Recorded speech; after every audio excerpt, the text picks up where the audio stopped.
It's been a very hot summer here, record high temperatures, and my garage is very hot. Well, I'm going to show you how to fix that with a little Bevis technology. So recently I replaced a ceiling fan in my house. This is the one that I pulled out. I'm going to install it in my garage, and I'm going to show you how I did it.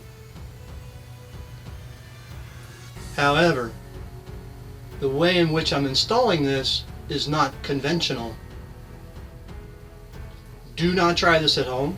This is extremely dangerous and could cause serious bodily harm. With that in mind, let's proceed.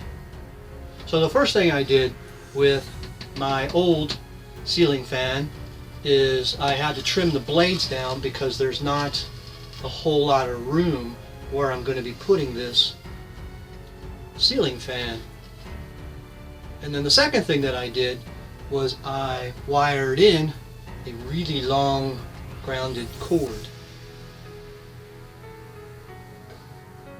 So now let's go ahead and prep the mounting place, and I'll show you what I'm talking about.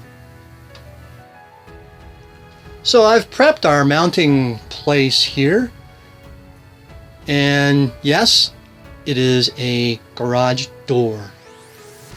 This is my little garage door, and just what I've done is just lagged in a 2x4, which I'll be mounting the ceiling fan to.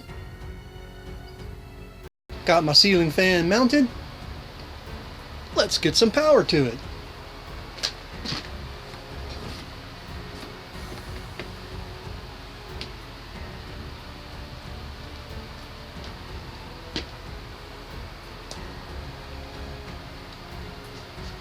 Like I said before, do not try this at home.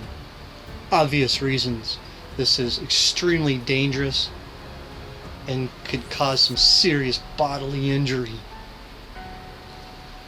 Brought to you with a little Bevis Technology.